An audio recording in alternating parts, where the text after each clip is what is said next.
सीतामढ़ी में दूसरी पत्नी अनीता देवी ने पैसों और पारिवारिक विवाद में सौतेले बेटों के साथ मिलकर पति फिकन पासवान की हत्या कर दी। पुलिस पूछताछ में साजिश का खुलासा हुआ और हत्या में इस्तेमाल हथियार भी बरामद कर लिया गया।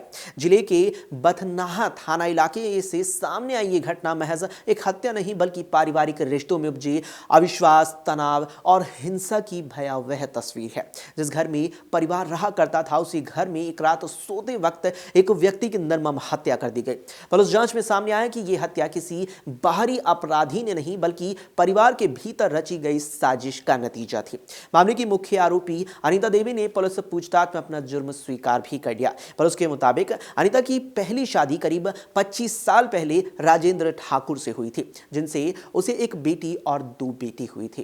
पहले पति के बीमार पड़ने के बाद परिवार की जिम्मेदारी अनीता पर आ गई और इस दौरान उसकी मुलाकात फिकन पासवान से हुई। दोनों के बीच संबंध बने और करीब 15 साल पहले कोर्ट मैरिज भी कर ली, जबकि दोनों पहले से विवाहित थे। लेकिन वक्त के साथ ये रिश्ता तनावपूर्ण होता चला गया। अनीता ने पुलिस को बताया कि फिकन पासवान पर गांव की कई महिलाओं से अवैध संबंध रखने के आरोप थे, जिसको लेकर घर में लगातार ही विवाद हुआ करता था। इस बीच पैसों को लेकर भी तनाव बढ़ गया। अनीता के बड़े बेटे के व्यवसाय के लिए फिकन ने लगभग 3,25,000 रुपए दिए थे। कुछ रकम लौटाई गई, लेकिन फिकन ब्याज के साथ पूरी राशि एक मुश्त मांगने लगा। इसको लेकर मारपीट और धमकी की घटनाएं भी सामने आने लगी। पुलिस के मुताबिक 30 दिसंबर की रात अनीता ने फिकन पासवान को खाना खिलाकर सुला दिया। देर रात उसके दोनों बेटे घर पहुंचे।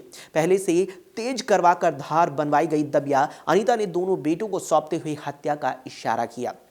इसके बाद दोनों बेटों ने सोते हुए फिकन पासवान की गर्दन पर वार कर दिया, जिससे उसकी मौके पर ही मौत हो गई। हत्या के बाद शव को बोरे में भरकर बाइक से एनएच किनारे फेंक दिया गया, जबकि सिर को अलग जगह पर छिपा दिया गया ताकि उसकी पहचान न की जा सके। इस क्रूर वारदात के बाद अनीता ने खुद को निर्दोष दिखाने के लिए कहानी गढ़ी और दावा किया कि फिकन रात में फोन पर बात करते हुए घर से बाहर निकल गया था। जब बिना सिर का शव बरामद हुआ तब अनीता भीड़ के साथ रोती बिलखती नजर आई और अज्ञात अपराधियों के खिलाफ मामला दर्ज भी करवा दिया। हालांकि पुलिस की सख्त पूछताछ में वो टूट गई और पूरी साजिश का खुलासा हो गया। उसकी निशानदेही पर हत्या में इस्तेमाल दबिया भी पुलिस ने बरामद कर ली है। इस घटना ने पूरे इलाके को झकझोर कर रख दिया। पुलिस मामले की गहराई से जांच कर रही है और सभी आरोपियों के खिलाफ कानूनी प्रक्रिया अब आगे बढ़ाई जा रही है। ये बथनाहा थाना क्षेत्र में 31/12/2025 की शाम को एक अज्ञात शव मिला था, बोरे में बांधा हुआ, जिसका सिर कटा हुआ था। बाद में उसकी पहचान जो है फिकन पासवान, ग्राम धर्मपुर, थाना बथनाहा के नाम से हुई और 2 दिन के बाद उस बॉडी का जो है वो सिर भी हम लोग को बथनाहा थाना क्षेत्र से ही मिला।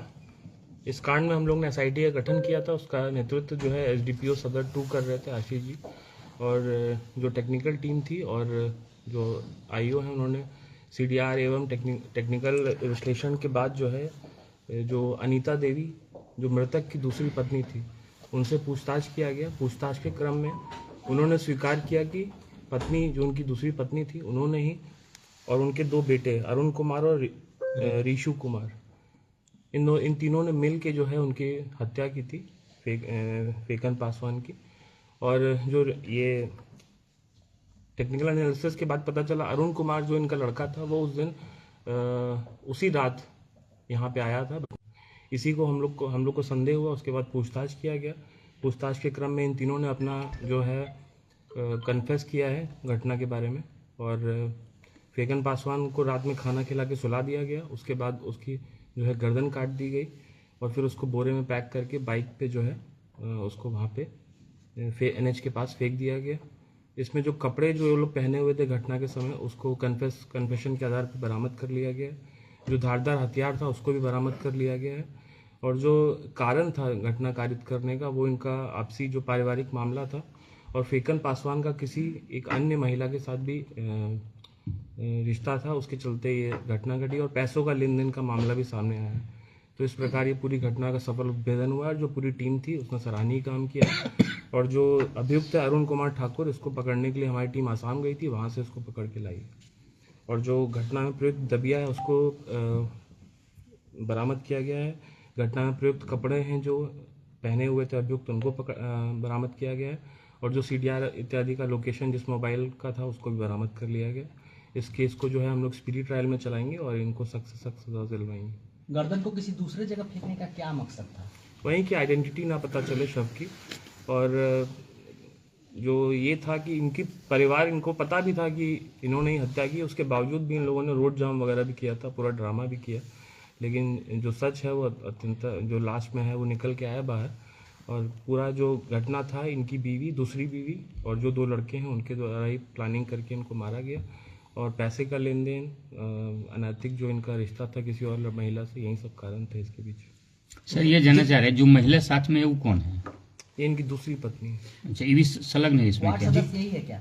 नहीं, वो है। जिनके साथ नाजायज संबंध था, क्या वो भी आ रहे हैं जांच के दायरे में? नहीं, वो इसमें नहीं है। घटना इन तीनों लोगों ने ही की है और इनको उसके अनैतिक संबंध के बारे में पता चला। और मूलतः पैसों का भी विवाद था। 5 लाख रुपए जो है उसने बोला था कि हम देंगे, और उसमें से 3 लाख रुपए दिए भी थे। उसके बावजूद इनके साथ गाली गलौज करना और ये सब करना, इसके चलते लोग आक्रोशित थे। और ये तीनों लोगों को वो टॉर्चर भी करता रहता था, कई चीज़ों को लेते हुए।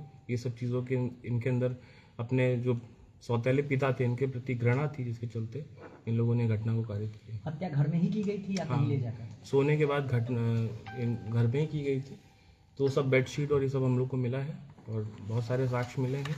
सब हम लोग एफएसएल से जांच करवा के उसको अच्छे से सिर कहाँ छुपा गया था? सिर तो फेंक दिया गया था वहीं से। वो 4 दिन के बाद हम लोग को बरामद हो गया। तो सिर जो मिला था उस समय कोई स्मेल वगैरह नहीं था इसलिए? नहीं, वो वहीं था। ठंड की वजह से शायद ऐसा हुआ होगा।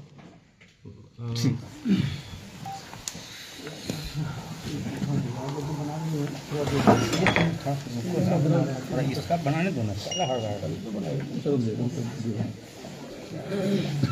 आपके राज्य की खबरें, आपके शहर की खबरें सबसे पहले जानने के लिए देखते रहें अमर उजाला। चैनल को सब्सक्राइब जरूर कर लें और पाएं हर अपडेट।